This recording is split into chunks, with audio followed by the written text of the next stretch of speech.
It's a very touching story. It also shows the love of Allah subhanahu wa ta'ala, the power of Allah subhanahu wa ta'ala. Never ever underestimate the power of Allah.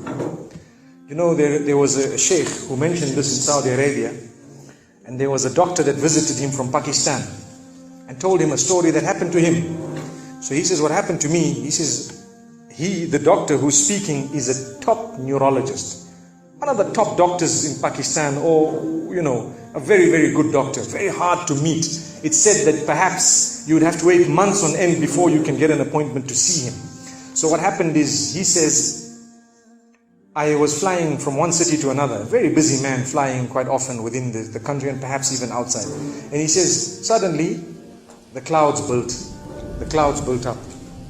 Huge clouds, and the lightning started striking, and it started pouring, and there was lots of turbulence, and one of the engines was struck and it was damaged. So we had to land. And so what happened is, the landing was at a nearby little airport or a little strip and so on. And when they landed there, it was a remote area. How are you going to repair this aircraft? A few people who were on it, it was a small plane, they were, quite surprised because they landed it in such a remote place. No one's there to repair it. They would have to wait, definitely. So the doctor asks the captain or the pilot that, you know what, how long are you going to be? He says, no, we're going to be quite long. Well, I need to get to that area. Look, he says, it's just a 3-hour drive by vehicle. So why don't you just go by road? And you know, you can go there and get there. He says, okay, good idea, because this is going to take long. So he decides to go on one of the tri-shows, you know, in Pakistan, one of the areas, wherever it was, and he jumped in. And as they started progressing, the clouds built again. And the lightning was striking, and the rain started pouring. And it was pouring so much that their vehicle could not move much more because of the mud and because of everything else. And so it was quite an open area with a bit of farmland. And after a while they realized, look, we're not getting anywhere. There's a little house here. Why don't we just go there? We can read our salah. Perhaps we can, see, have a bit of a meal or whatever else. And they decided to knock the door. Strange people, strange land, far off, out in the rurals. And so he knocks the door, and he's got his little bag and everything, and he walks in. An old lady happened to answer the door after a while, and they spoke to her saying, look, this is what has happened, and we're going from so-and-so to so-and-so, and we just want a place, we want to read salah and so on. And she said, no problem, you can come in. She had a little musalla, a little sajjada, and she had a little baby on the side, or not a baby, but a child. And the child, every little while, she's actually checking on the child, and she's sitting on that musalla, making dua and reading her own salah. These people fulfilled their salah, did whatever they had to.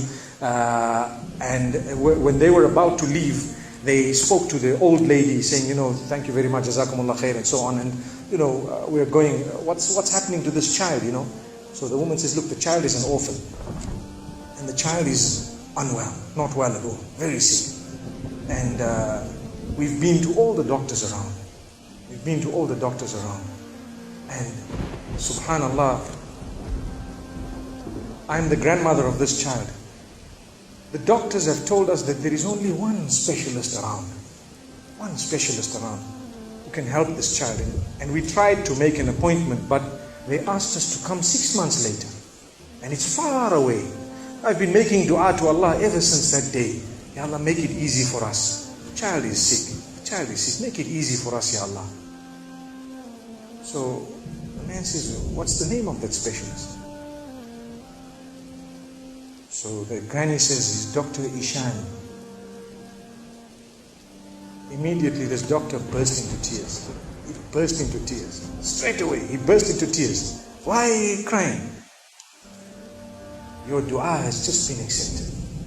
For your dua, the thunder came, the lightning came, the engine struck, we came down, we came on the road, the rain came again and stopped us and so on. And do you know what? The rain only stopped after the question was asked. Now it happened. And now the woman starts crying. Subhanallah. And the doctor himself is telling the story, saying, that was me. It happened to me, he says.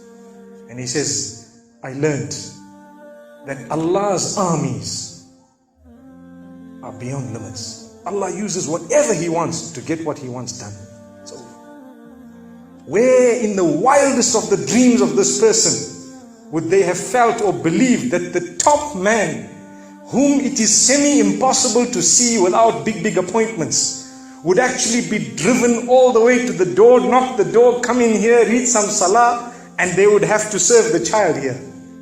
Amazing. Wallahi, it brings tears to the eyes. But the reason I share it with you, every one of us has needs for Allah subhanahu wa ta'ala.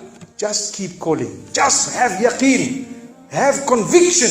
If it is meant, it will definitely come in your direction. You know, we use the term by hook or crook, but I don't want to use that today. I want to tell you, by the mercy and power of Allah subhanahu wa ta'ala, it will happen. It will come to pass. May Allah subhanahu wa ta'ala bless us. May He open our doors. May He grant us all shifa.